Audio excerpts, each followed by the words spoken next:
السلام علیکم ګرانو دوستانو، نن به زه تاسو ته د کرکټ په هکله باندې یو څو تازه او ډېر مهم خبرونه درکړم. خاص کر زه به تاسو ته وایم چې د پاکستان سوپر لیګ دغه ډرافت یو ځل بیا ترسره کیږي.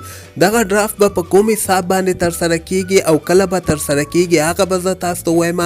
او دې نه علاوه به زه تاسو ته د افغانستان دغه شپږیزې په هکله باندې یو ډېر ښه خبر د افغانستان کرکټ بورډ له طرف نه راغلی ده چې شپږیزه به کله شروع کیږي هغه به زه تاسو ته وایم. او د افغانستان فاست بالر نوین الحق چې کوم ده د بیا د افغانستان کرکټ بورډ ته داسې ویلي دي چې زه نه غواړم د افغانستان لپاره په 50 اوریزو لوبو کې لوبه ترسره کړم.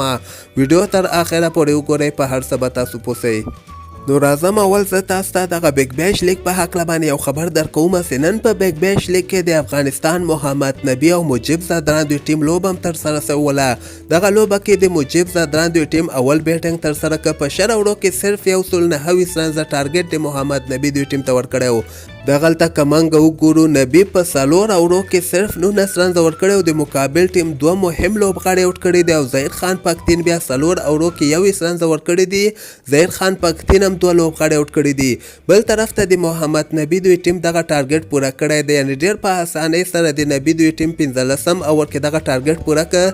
15 لوبغاړي آوټ شوي ول، 15 وکټو باندې دغه لوبه ګټلې ده او 13 بال هم پاتې شوي دي. محمد نبی ته په دغه لوبه کې بیا بیټینګ ورنغی، حالانکې ډېره مخکې وم لوبې شوي دي او واړو لوبو کې نبی په بیټینګ کې ناکامه شوی ده.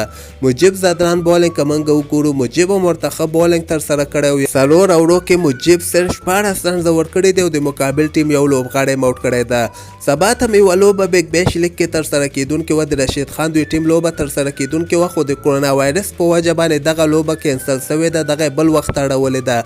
سبا ته کومه لوبه بیگ بیش لیګ کې نه ترسره کیږي، حالانکې هلته اسټرالیا کې هم دغه وایرس زیات شوی ده. دوی دغه سبانۍ لوبه ځکه هغه د مقابل ټیم چې کوم کسان دي 13 کسان وایي په وایرس باندې اخته شوي دي، نو سبانۍ لوبه نه ترسره کیږي. دغه بقایي لوبې یعنې بله ورځ د بیگ بیش لیګ لوبې نور هم یعنې دوباره شروع کیږي، حالانکې دوی وایي که چېرته دغه حالت نور هم خراب سي نو بیا موږ بیگ بیش لیګ هم دغه بقایه څومره لوبې چې کومې دي دغه ټولې به کینسل کړو. فلحال دغسې خبر نه ده راغلی. بیگ بیش لیګ کې سبا ته لوبه نه ترسره کیږي، هغې نه وروسته دوباره لوبه بیرته شروع کیږي.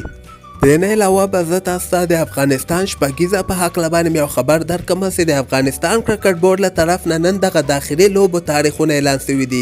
یعنې تاسو کتلی شئ په دغه لیست کې د افغانستان داخلي ټورنمنټونه دي، دغه څومره لوبې هم چې دي 50 اوریزې لوبې هم دي، ټیسټ لوبې هم دي او شل اوریزې لوبې هم دي. خو په دغه کې د شپږیزه کوم ده دوی وایي چې دغه به جون جولای میاشت کې افغانستان شپږیزه شراوړي لیګ چې کوم ده دغه به په افغانستان کې په جون جولای میاشت کې خیري افغانستان کرکټ بورډ ترسره کوي.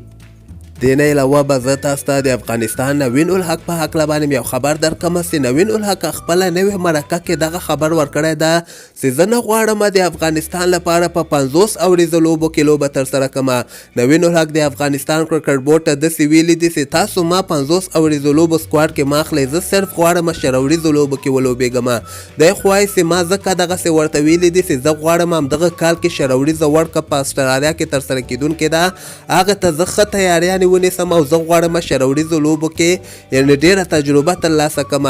بل طرف ته دغه زیاتره مینوال بیا دغسې وایي چې نوین الحق د لیګونو لپاره نه غواړي په 50 اوریزو لوبو کې ولوبېږي، ځکه په همدغه کال کې د افغانستان 50 اوریزې لوبې هم ډېرې زیاتې دي. نو که چېرته دی 50 اوریزو لوبو کې لوبه ترسره کړي بیا نسي کولی دغه شل اوریزو لیګونو کې چې دی اخیستل کېږي لکه کیریبین پریمیر لیګ، بنګلادیش پریمیر لیګ، T20 پلس، نو دی بیا نسي کولی چې هلته په هغه لیګونو کې لوبه ترسره کړي. خو د افغانستان کرکټ بورډ خو فلحال د دې په هکله باندې کومه فیصله نه ده کړې، خو نوین الحق ورته واضحه ویلي دي چې ما تاسو په 50 اوریزو لوبو کې ما اخلئ، زه صرف شل اوریزې لوبې د افغانستان لپاره کوم.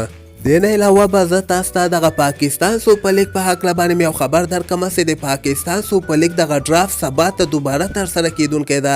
دغه لوبغاړي دوباره اخیستل کیږي ځکه پاکستان کرکټ بورډ دغه فرانچایز والا ته ویلي دي چې تاسو دوه لوبغاړي اضافه واخلئ، یعنې یو خارجي لوبغاړی واخلئ، یو داخلي لوبغاړی واخلئ.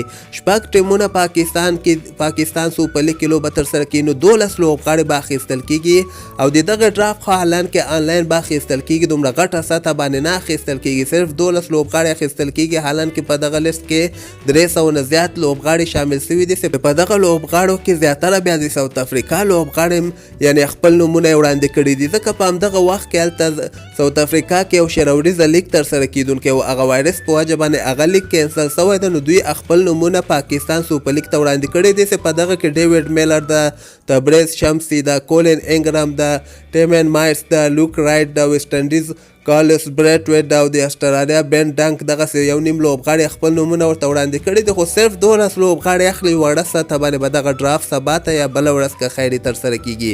نو د کرکټ تازه خبرو لپاره تاسو دغه چینل هم در سره سبسکرایب کولی شئ.